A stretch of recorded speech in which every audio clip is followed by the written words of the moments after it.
Saudara ahli tadi sudah menyinggung sebenarnya pentingnya dalam konteks 340 pembunuhan berencana untuk juga membuktikan motif.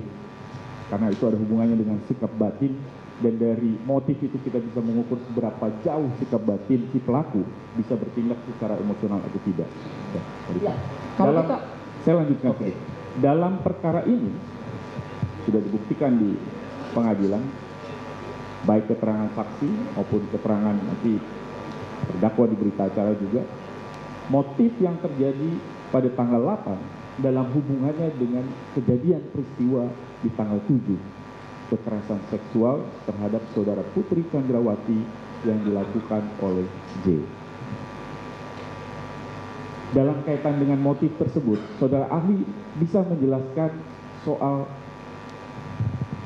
kerangka kekerasan seksual, kejahatan kekerasan seksual, dan bagaimana berdasarkan penelitian-penelitian, baik itu kaitannya dengan korban, terutama dengan korban, dan bagaimana reaksi korban terhadap peristiwa kejadian kekerasan seksual. Bisa saudara ahli jelaskan?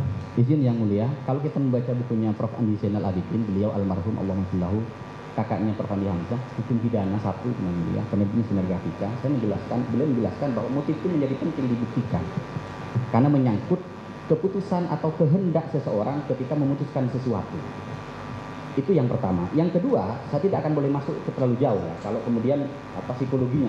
Tapi begini, saya ngajar mata kuliah victimologi yang mulia, saya nulis buku tentang itu, saya nggak bawa itu kan. Di dalam kasus-kasus kekerasan seksual, dalam perspektif victimologi, pertama, itu seringkali terjadi di ruang-ruang private. Sehingga apa? Pasti minim buktinya. Satu-satunya bukti yang biasa dihadirkan oleh jaksa adalah visum. Saya membaca banyak tulisan visum. Tetapi kalau visum tidak ada gimana? Nah, pertanyaan saya begini, visum tidak ada itu adalah terkait dengan tantangan yang lebih berat yang dihadapi jaksa untuk membuktikan, tapi dia tidak menghilangkan tidak adanya kejahatan.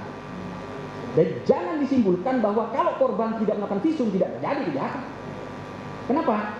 Karena begini yang mulia, dalam perspektif victimologi, korban kekerasan seksual itu tidak semuanya punya keberanian untuk melapor. Banyak faktor. 1, riset saya menunjukkan bahwa korban kekerasan seksual ketika melapor, dia akan mengalami yang namanya viktimisasi sekunder. Perlakuan yang tidak senonoh, tidak enak dari banyak aktor. Dari sistem peradilan pidana misalnya. Makanya salah satu contoh, mohon maaf, saya agak vulgar. Dalam kasus perkosaan misalnya, seringkali ditanyakan, saudara itu berapa kali diperkosa? 5 kali, Pak. Kalau 5 kali, itu bukan perkosaan. Yang pertama, perkosaan. Tapi yang kedua, yang kelima, suka sama suka. Saudara menikmati enggak? Itu pertanyaan-pertanyaan yang sifatnya menjadikan korban menjadi korban kedua kali karena pertanyaan yang tidak ramah. Maka kenapa muncul Perma yang mulia 2016 itu ya, tentang perlakuan yang baik terhadap perempuan.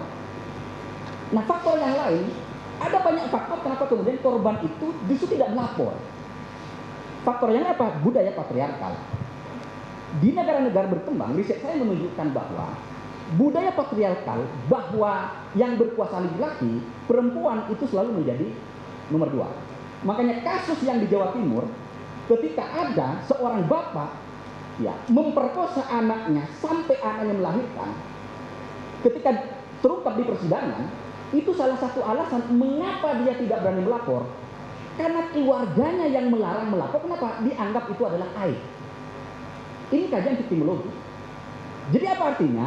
Tidak semua korban kekerasan seksual itu punya bravery, keberanian untuk melapor. Artinya apa? Betul bahwa kalau tidak ada visum itu kemudian menyulitkan pembuktian, menyulitkan. Tapi tidak menyatakan bahwa kejahatan tidak terjadi. Kenapa? Karena banyak sekali alat bukti yang bisa dihadirkan. Apa? Psikologi bisa menjelaskan itu. Apa contohnya? Orang yang diperkosa itu pasti mengalami trauma. Gak ada itu orang setelah diperkosa dia ketawa-ketawa, gak ada. Maka gimana cara membuktikan? Hadirkan ahli psikologi untuk menjelaskan itu. Saya tidak punya kompeten untuk itu. Demikian dari saya yang mulia. Terima kasih saudara ahli.